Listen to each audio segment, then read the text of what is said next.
Chutney dosa. Hi, എല്ലാവർക്കും പുതിയ വീഡിയോയിലോട്ട് സ്വാഗതം. അപ്പോൾ ഇന്ന് നമ്മുടെ വ്ളോഗിൽ കുറച്ച് മൾബറിയൊക്കെ പറിക്കാനും അതുപോലെ തന്നെ കുറച്ച് ഗാർഡനിങ് കാര്യങ്ങളൊക്കെയാണ് ഉള്ളത്.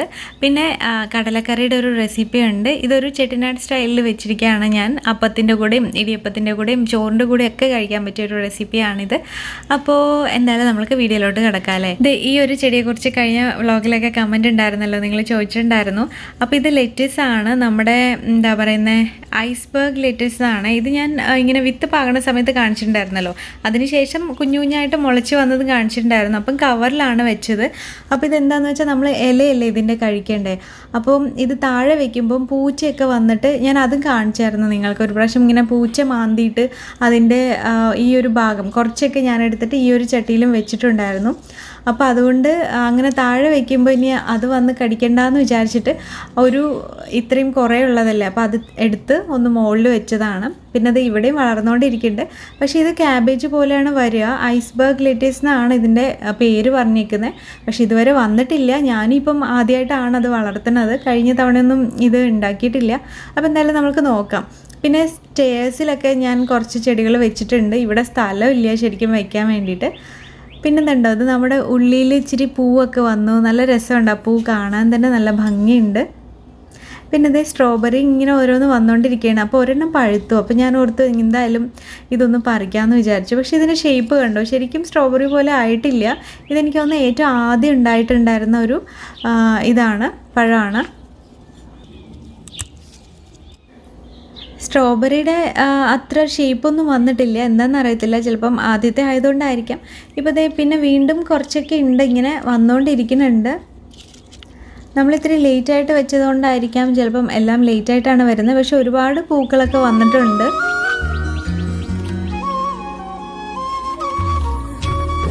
എല്ലാം ഇലയൊക്കെ ഇങ്ങനെ മറിഞ്ഞ് കിടക്കുന്നതുകൊണ്ട് തന്നെ ഒന്നും അറിയണില്ല എവിടെയൊക്കെയാണ് ഉള്ളതെന്ന്.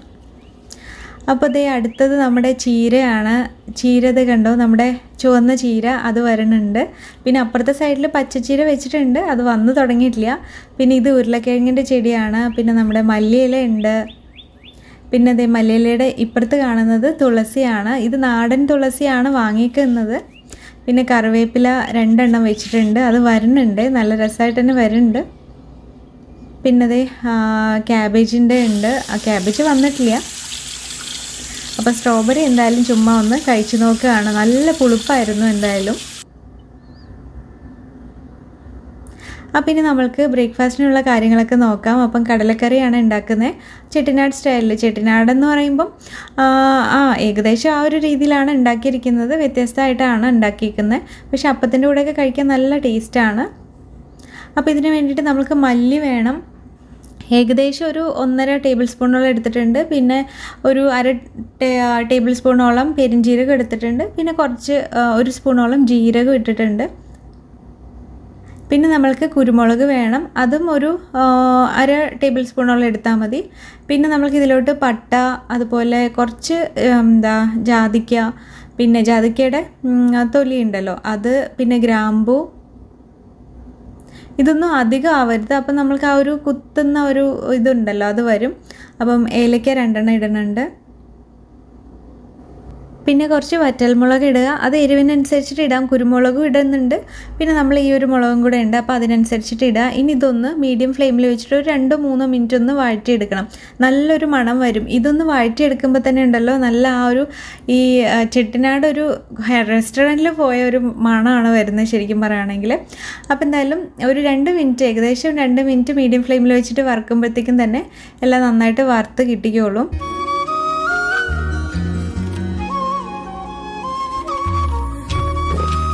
അപ്പോൾ ഇനി അത് വറുത്തതിന് ശേഷം പിന്നെ നമ്മൾക്ക് കുറച്ച് ഉള്ളി, അതുപോലെ തന്നെ വെളുത്തുള്ളി, കറിവേപ്പില, പിന്നെ കുറച്ച് തേങ്ങയും കൂടെ ഇടണം. ഒരു 2 ടേബിൾ സ്പൂണോളം മതി, കൂടുതലൊന്നും ആവശ്യമില്ല.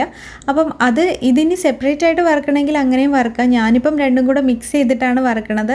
ഇപ്പം നമ്മൾ നേരത്തെ വറുത്ത മല്ലി അതൊക്കെ ഉണ്ടല്ലോ, അത് പൊടിച്ച് വേണമെങ്കിൽ എടുക്കാം. സാധാരണ നമ്മൾ ചെട്ടിനാട് കറിയൊക്കെ ഉണ്ടാക്കുമ്പോൾ അങ്ങനെ ഉണ്ടാക്കിയിട്ട് ഇങ്ങനെ വറുത്ത് പൊടിക്കുകയാണ് ചെയ്യുക ആദ്യം. പിന്നെ നമ്മൾ തേങ്ങയും അതൊക്കെ ആയിട്ട് സെപ്പറേറ്റ് ആയിട്ട് അരച്ചെടുക്കും. ഇതിപ്പോൾ രണ്ടും കൂടെ 2 പ്രാവശ്യം അരച്ചെടുക്കാൻ വയ്യാത്തത് കൊണ്ടാണ് ഞാൻ ഇങ്ങനെ ചെയ്യണത്. അപ്പോൾ എന്തായാലും ഈ ഉള്ളിയും അതുപോലെ ഇഞ്ചി ഇട്ടിട്ടുണ്ട്. ഇഞ്ചി, വെളുത്തുള്ളി, പിന്നെ കറിവേപ്പില, തേങ്ങ, ഇതെല്ലാം കൂടെ നന്നായിട്ട് ഇനി എല്ലാം കൂടെ ഒരുമിച്ചിട്ടിട്ടൊന്ന് വറുക്കുകയാണ് ചെയ്യണത്. തേങ്ങയുടെ കളറൊന്നും മാറണ്ട, ജസ്റ്റ് ഒന്നൊന്ന് അതിൻ്റെ ആ ഒരു വെള്ളമൊക്കെ പോയിട്ടൊന്ന് ഇച്ചിരി ഉണങ്ങി വന്നാൽ മതി. ഇത്തിരി ഒരു ബ്രൗൺ കളർ ആവാൻ പോകുമ്പോഴത്തേക്കും നമ്മൾക്ക് സ്റ്റൗ ഓഫ് ചെയ്യാം.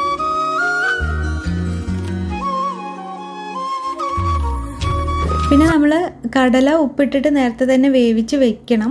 അത് ഞാനവിടെ വേവിച്ച് വെച്ചിട്ടുണ്ട്. ഇനി നമ്മൾ വേറൊരു കുക്കറോ ഇല്ലെങ്കിൽ സാധാരണ പാത്രങ്ങൾ എടുത്താലും മതി. വെളിച്ചെണ്ണ ഒഴിക്കുക, ഉള്ളി ഇടുക, കറിവേപ്പില ഇടുക, എന്നിട്ട് നന്നായിട്ട് വഴറ്റിയിട്ട് പിന്നെ മഞ്ഞൾപ്പൊടി ഇടുക. മഞ്ഞൾപ്പൊടി ഇട്ട് വഴറ്റിയതിന് ശേഷം നമ്മൾക്ക് ഇതിലോട്ട് തക്കാളി ചേർക്കണം. ഒരു സവാള, ഒരു തക്കാളി, അത്രയാണ് ചേർക്കുന്നത്. തക്കാളി ഞാനൊരു വലിയ സൈസ് തക്കാളിയാണ് എടുത്തിരിക്കുന്നത്. അപ്പോൾ ഇനി ഇത് നന്നായിട്ടൊന്ന് വഴറ്റിയെടുക്കാം.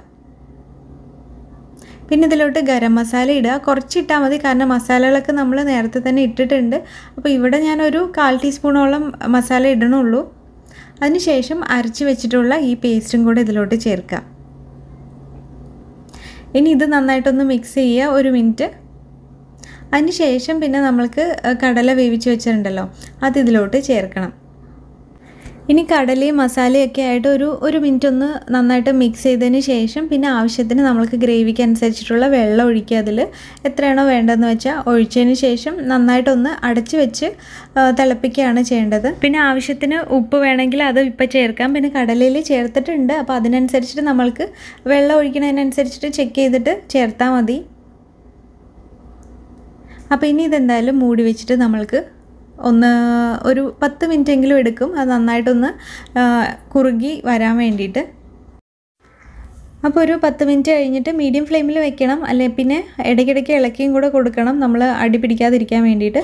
അപ്പോൾ അത് ഒരുവിധം നന്നായിട്ട് തിക്കായിട്ട് വന്നിട്ടുണ്ടാകും. നമ്മൾക്ക് എത്ര തിക്നെസ് വേണോ അതുപോലെ ചെയ്യാം, അതൊന്നും പ്രശ്നമില്ല. ഇപ്പം ചോറിനൊക്കെ ആണെങ്കിൽ കുറച്ചുകൂടെ ഗ്രേവി ആയിട്ട് ചെയ്യാം. അപ്പോൾ ഇന്ന് നമുക്ക് അപ്പമാണ്. അപ്പത്തിൻ്റെ റെസിപ്പി പിന്നെ കാണിക്കണ്ടല്ലോ, എപ്പോഴും കാണിക്കണം എന്ന് തന്നെയാണ് അതും.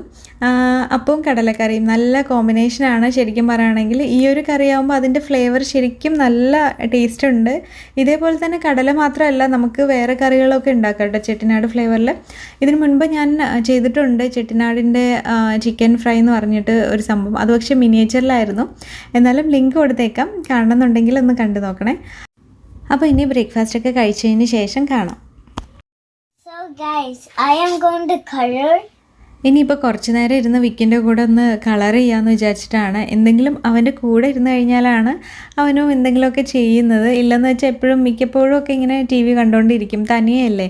അപ്പോൾ എന്തായാലും ഒന്നുമില്ല, ഞാനില്ലെങ്കിൽ ഏട്ടന് വേണം അവൻ്റെ കൂടെ കളിക്കാൻ വേണ്ടിയിട്ട്. അപ്പോൾ അവനെ ഒന്ന് പ്രോത്സാഹിപ്പിക്കാൻ വേണ്ടിയിട്ട് ഞാനും കൂടെ ഇരുന്ന് കളർ ചെയ്യുമായിരുന്നു.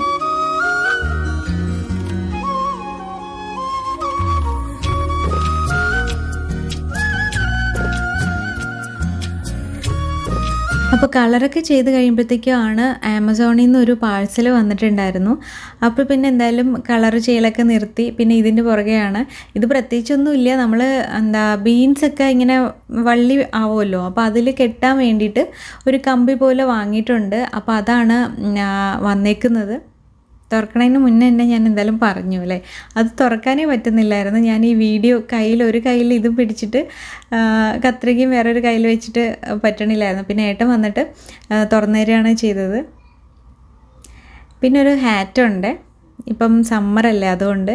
പിന്നെ ഇതാണ് കമ്പി, വളരെ ചെറിയ കമ്പിയാണ്, ജസ്റ്റ് ഇങ്ങനെ നമ്മൾക്ക് പടരാൻ വേണ്ടിയിട്ട്, വള്ളി പടരാൻ വേണ്ടിയിട്ട് ചെയ്യാമല്ലോ. പിന്നെ ഒരു മെമ്മറി കാർഡും കൂടിയിട്ടുണ്ട്. ഇനിയിപ്പോൾ എന്തായാലും നമ്മൾക്കെന്നാൽ പുറത്തോട്ട് പോവാം. ബീൻസിൻ്റെ ആ ഒരു ഇത് പടർത്താൻ വേണ്ടിയിട്ട് ഇത് കെട്ടുമൊക്കെ ചെയ്യാം പുറത്തു പോയിട്ട്. നല്ല വെയിലാണ്. അപ്പം ഇത് നമ്മൾക്ക് ഇപ്പം ആമസോണിൽ നിന്ന് ഞാൻ ഓർഡർ ചെയ്തതായിരുന്നു. ഇത് ജസ്റ്റ് ഇങ്ങനെ കമ്പി പോലെയാണ് ഇരിക്കുന്നത്. അപ്പോൾ ഇത് നമ്മുടെ ബീൻസിലൊക്കെ ഒന്ന് വള്ളി പടരാൻ വേണ്ടിയിട്ട് ഒന്ന് ചുറ്റി കൊടുക്കാമെന്ന് വിചാരിച്ചു.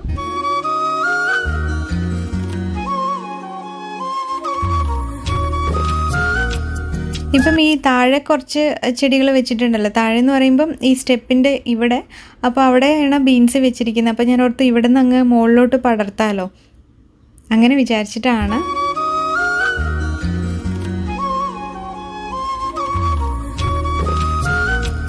ഇനിയിപ്പം എന്തായാലും അതെല്ലാം കഴിഞ്ഞ് താഴെയും നമ്മുടെ കുറച്ച് ബീൻസിൻ്റെ ഇതുണ്ട്, അപ്പോൾ അവിടെയും ചെയ്യണം. അപ്പോൾ അതിനുവേണ്ടി താഴെ വന്നപ്പോഴത്തേക്കും ഇതേ മൾബറി ഫുൾ ഇങ്ങനെ വീണ് കിടക്കുകയാണ്, ഒന്നും എടുക്കാനും പറ്റില്ല. അപ്പോൾ ഞാൻ ഓർത്തു ഇന്ന് എന്തായാലും നമ്മൾക്ക് മൾബറി പറിക്കാമെന്ന് വിചാരിച്ചു.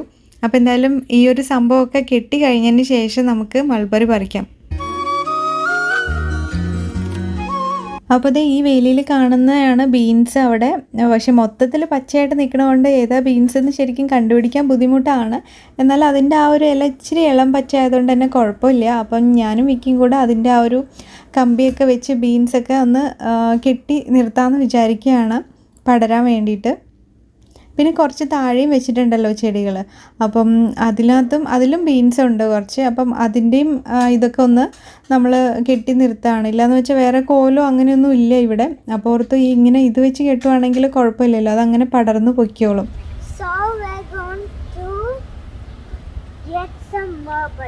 മൾബറി ഉണ്ടല്ലോ, മൾബറി ഇവിടെ തന്നെ നമുക്ക് കയ്യെത്തും ദൂരത്തുണ്ട്. അപ്പോൾ നമുക്ക് എന്തായാലും പറിക്കാം.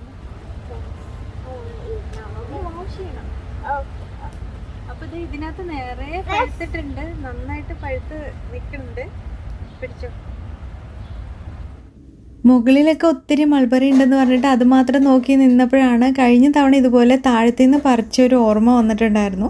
അപ്പം ഇവിടെ നോക്കിയതാണ്. അപ്പം ഏകദേശം കുറച്ചൊക്കെ പഴുത്ത് നിൽക്കുന്നുണ്ടായിരുന്നു. താഴത്തെ ഒരു കൊമ്പ് നമ്മൾക്ക് എത്തുന്ന രീതിയിലാണ് ആ ഒരു കൊമ്പ് മാത്രം. ചിലപ്പം പറിക്കാൻ വേണ്ടി മാത്രമായിട്ട് ആ കൊമ്പ് ഇങ്ങനെ ചാഞ്ഞ് നിൽക്കുമായിരിക്കും.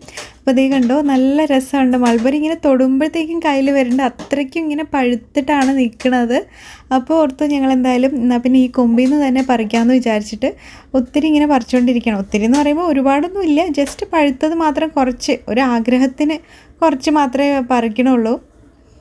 ഇതുണ്ടോ, ചിലതൊക്കെ നല്ല പച്ചയായിട്ടിരിക്കുന്നുണ്ട്, ചിലത് പകുതി പഴുത്തിട്ടിരിക്കുന്നുണ്ട്, പിന്നെയൊക്കെ നല്ല കറുപ്പായിട്ടായിരിക്കണത്. ശരിക്കും ഇങ്ങനെ തൊട്ട് കഴിയുമ്പോൾ തന്നെ വീഴുന്നുണ്ട്. നമുക്ക് പറിക്കേണ്ട ആവശ്യം കൂടെ ഇല്ല. ഇങ്ങനെ ഒന്ന് ഇളക്കി കൊടുക്കുകയാണെങ്കിൽ ഒത്തിരി എല്ലാം വീഴും തോന്നണം. ഈ മൾബറി കാണുമ്പോൾ ശരിക്കും ബ്ലാക്ക്ബെറി പോലെയാണ് ഇരിക്കുന്നത്. പക്ഷേ ബ്ലാക്ക്ബെറി എന്ന് പറയുമ്പോൾ ഇങ്ങനെ മരത്തിലായിരിക്കില്ല. ഇത് രണ്ടും സെയിം, ഏകദേശം കാണുമ്പോഴൊക്കെ സെയിം ആയിട്ട് തന്നെ ഇരിക്കും. പക്ഷേ ഈ ഒരു സംഭവം എന്ന് പറയുന്നത്, മൾബറി എന്ന് പറയുന്നത് ഇതുപോലെ നല്ല വലിയ മരത്തിലായിരിക്കും. പക്ഷേ ബ്ലാക്ക്ബെറി ഇങ്ങനെ നല്ല ബുഷായിട്ടുള്ള ചെടികളുണ്ടല്ലോ, കുഞ്ഞു ചെടികളായിട്ട് ഇങ്ങനെ കുറ്റിച്ചെടികളെ പോലെ നിൽക്കില്ലേ, അങ്ങനെയുള്ള ചെടികളിലാണ് ഇതുണ്ടാവുന്നത്. പക്ഷേ ശരിക്കും കണ്ടു കഴിഞ്ഞാലൊന്നും മനസ്സിലാവില്ല. ആദ്യം ഞാൻ ഓർത്ത് ഇത് ബ്ലാക്ക്ബെറി ആയിരിക്കുമെന്ന് വിചാരിച്ചു. പക്ഷേ ബ്ലാക്ക്ബെറിയൊക്കെ ഇവിടെ വന്ന് നമ്മുടെ പുറകെ നിന്ന് കഴിഞ്ഞാൽ ബ്ലാക്ക്ബെറിയൊക്കെ നല്ല കോസ്റ്റ്ലി ആയിട്ടുള്ള ഫ്രൂട്ടല്ലേ. അപ്പോൾ ഞാനിങ്ങനെ സെർച്ച് ചെയ്ത് നോക്കിയിട്ടുണ്ടായിരുന്നു. അപ്പോഴാണ് ഇത് മൾബറിയാണ്, മറ്റേ ഈ ബ്ലാക്ക്ബെറി നമ്മുടെ കുഞ്ഞു ചെടിയായിട്ടാണ് ഉണ്ടാവുക എന്ന് മനസ്സിലായത്. നോക്കിക്കേ, ഇച്ചിരി മൾബറി കിട്ടിയിട്ടുണ്ട്. ഇത്തിരി പറിച്ചുള്ളൂ കേട്ടോ. നമുക്കിത് അവിടെ കൊമ്പ് ഇങ്ങനെ താന്ന് നിൽക്കുന്നുണ്ട്. അപ്പം നല്ല രസമുണ്ടായിരുന്നു പറിക്കാൻ വേണ്ടിയിട്ട്. ഇത് കണ്ടോ, എൻ്റെ കയ്യിലൊക്കെ മൾബറി പറിച്ചിട്ട് ഇതായിട്ടുണ്ട്, മറ്റേ റെഡ് കളർ ആയിരിക്കുകയാണ്. മൾബറിയുടെ ആണ്. Hey guys, welcome. Hi.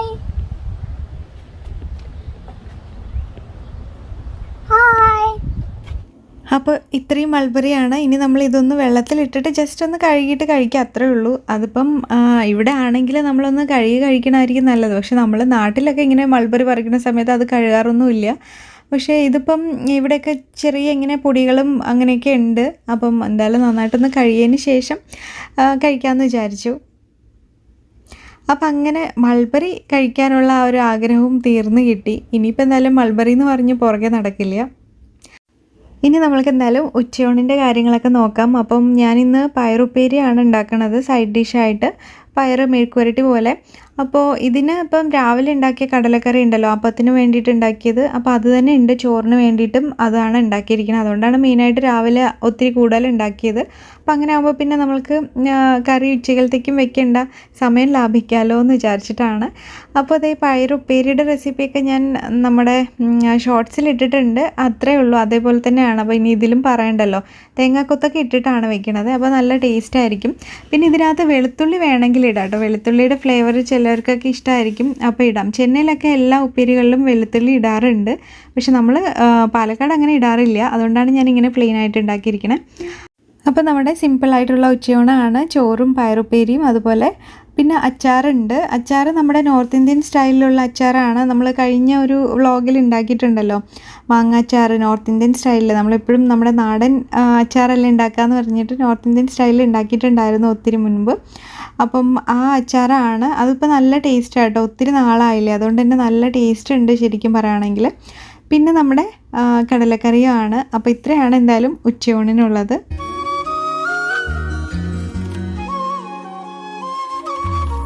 അപ്പോൾ അങ്ങനെ ഉച്ചയൂണൊക്കെ കഴിഞ്ഞതിന് ശേഷം പിന്നെ ഇനിയിപ്പം കുറച്ച് പാത്രങ്ങളൊക്കെ കഴുകാനുണ്ട്. അപ്പം അങ്ങനെ കഴുകിക്കൊണ്ടിരിക്കുമ്പോഴാണ് വിക്കിയും വന്നത്. ഇടയ്ക്കൊക്കെ വന്ന് വിക്കി സഹായിക്കാറൊക്കെ ഉള്ളതാണ്. അപ്പോൾ ഓർത്ത് വന്നാൽ പിന്നെ ഇവനും കൂടെ കൂടി കഴിയുമ്പോൾ പെട്ടെന്ന് തീരും. അവനിങ്ങനെ സോപ്പൊക്കെ തേച്ച് തരും. അപ്പം ഞാനിങ്ങനെ കഴുകി എടുത്താൽ മതി, അങ്ങനെയാണ് ചെയ്യാറുള്ളത്.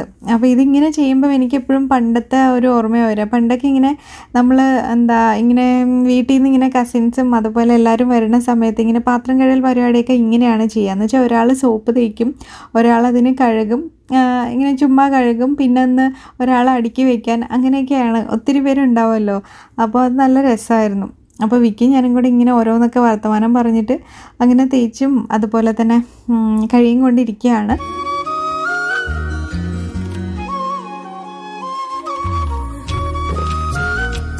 അപ്പോൾ പാത്രമൊക്കെ കഴുകി കഴിഞ്ഞിപ്പം ഈവനിങ് ആയപ്പോഴത്തേക്കും എന്തായാലും ഞങ്ങൾക്ക് വേണ്ടിയിട്ട് ഏട്ടൻ നാരങ്ങ വെള്ളം ഉണ്ടാക്കി തരുമായിരുന്നു. അപ്പോൾ വിക്കിക്കാണെങ്കിൽ ചിയേഴ്സ് പറഞ്ഞ് കുടിക്കണമെന്ന് ഭയങ്കര ആഗ്രഹം, അതുകൊണ്ട് ചുമ്മാ ചിയേഴ്സ് പറഞ്ഞാണ്. ഓ മമ്മ ഹെൽപ്പ് ചെയ്യാലോ. ഇതെന്താ ഇങ്ങനെ ഫിക്സ് ചെയ്തേ?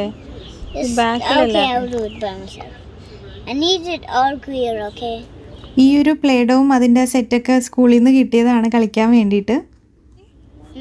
വിക്കി എന്താ ഉണ്ടാക്കുന്നത്? എന്ത് ദോശയാ അത്? എന്ത് ദോശയാടാ? Chutney dosa, chutney dosa. Okay, he's a masala idli. Don't forget there's a born in here. ഇവിടെ പിന്നെ സ്കൂളിൽ നിന്ന് ഇങ്ങനെ ഓരോരോ ഇങ്ങനെ മാസമൊക്കെ ഇങ്ങനെ കുട്ടികൾക്ക് എൻ്റർടൈൻ ചെയ്യാൻ വേണ്ടിയിട്ട് വീട്ടിലിരുന്ന് പഠിക്കുന്നതുകൊണ്ടാണോ എന്നറിയില്ല. ഇപ്പം നമ്മളെന്തായാലും ആദ്യമായിട്ടാണല്ലോ വിക്കിനെ പബ്ലിക് സ്കൂളിൽ ചേർത്തിരിക്കുന്നത്, അതുകൊണ്ട് തന്നെ ഇപ്പോഴാണ് ഇങ്ങനത്തെ കാര്യങ്ങളൊക്കെ അറിയണത്. അപ്പോൾ ഇങ്ങനെ ഓരോന്നൊക്കെ തന്നുകൊണ്ടിരിക്കും, നല്ല രസമാണ്. അവനും സമയം പോവും ഇങ്ങനെ ഓരോന്നൊക്കെ കളിച്ചിട്ട്. അപ്പോൾ അങ്ങനെയൊക്കെയാണ് ഇന്നത്തെ ഒരു വ്ളോഗ് എന്ന് പറയണത്. നമ്മുടെ ബ്ലൂബെറി ഒന്ന് പഴുത്തിട്ടുണ്ട്, അതും കൂടെ ഞാൻ കാണിച്ചു തരാം. അപ്പോൾ അത് എൻഡിലോട്ട് ഇട്ടു. ഞാൻ സ്റ്റാർട്ടിങ്ങിൽ കാണിക്കണമെന്ന് വിചാരിച്ചായിരുന്നു, പിന്നെ റെക്കോർഡ് ചെയ്ത് വന്നപ്പോഴത്തേക്കും ക്ലിപ്പ് അവസാനം ആയിപ്പോയിട്ടുണ്ട്. ഇത് കണ്ടോ, നമ്മുടെ കോളിഫ്ലവർ അല്ലല്ലോ, ക്യാബേജിൽ പൂവൊക്കെ വന്നിരിക്കുന്നു. ഇങ്ങനെ പൂ വരാൻ പറ്റില്ല കേട്ടോ, ക്യാബേജിൽ പൂ വന്നു കഴിഞ്ഞാൽ ക്യാബേജ് ഉണ്ടാവില്ല ആ ഒരു ഭാഗത്ത്. പക്ഷെ പൂ വന്നപ്പോൾ ഞാനങ്ങ് അത് നിർത്തി, അത് നമ്മൾ പൊട്ടിച്ച് കളയാറാണ് പതിവ്. പിന്നെ ദേ ഇതാണ് ബ്ലൂബെറി, നല്ല രസമായിട്ട് വന്നിട്ടുണ്ട്. ഒരെണ്ണം മാത്രമേ പഴുത്തിട്ടുള്ളൂ, പക്ഷേ ഇപ്പോൾ ഒത്തിരി പഴുത്തിട്ടുണ്ട്. അത് അടുത്ത വ്ളോഗിൽ കാണിച്ചു തരാം. പിന്നെ പുതിന കണ്ടോ, നല്ല പച്ചയായിട്ട് നിൽക്കുന്നുണ്ട്. നമ്മളിത് വെച്ച സമയത്ത് ഒരു പിങ്ക് പർപ്പിൾ കളറൊക്കെ പോലെ ആയിരുന്നില്ലേ, കുഞ്ഞിങ്ങനെ ഉള്ളിലൊക്കെ ഇരിക്കുന്നതുകൊണ്ട് വെളിച്ചം തട്ടാത്തതുകൊണ്ടായിരിക്കും പച്ച കളർ ആവാഞ്ഞ്. ഇപ്പോൾ സൂര്യപ്രകാശമൊക്കെ തട്ടുന്നതുകൊണ്ട് നല്ല പച്ച കളറിൽ നിൽക്കുന്നുണ്ട്, നല്ല രസമുണ്ട് കാണാനൊക്കെ. അപ്പോൾ അങ്ങനെയൊക്കെയാണ് ഇന്നത്തെ വ്ളോഗ്. ഇത്രയേ ഉള്ളൂ, വൈകുന്നേരം ആയി. അപ്പം ഇവിടെ എന്തായാലും അവസാനിപ്പിക്കുകയാണ്. ഈ വീഡിയോ എല്ലാവർക്കും ഇഷ്ടപ്പെട്ടിട്ടുണ്ടാവുമെന്ന് വിചാരിക്കണം. ഇഷ്ടപ്പെട്ട് കഴിഞ്ഞാൽ ലൈക്ക് ചെയ്യാനും ഷെയർ ചെയ്യാനൊന്നും മറക്കരുത്. പിന്നെ നിങ്ങളുടെ അഭിപ്രായങ്ങളൊക്കെ കമൻറ്റും കൂടെ ചെയ്യുക. പിന്നെ ഇവിടം വരെ കണ്ടതിൽ എല്ലാവർക്കും ഒരുപാട് താങ്ക്സ് ഉണ്ട്. ഇനി നമ്മൾക്ക് അടുത്തൊരു വീഡിയോയിൽ കാണാം. Bye bye.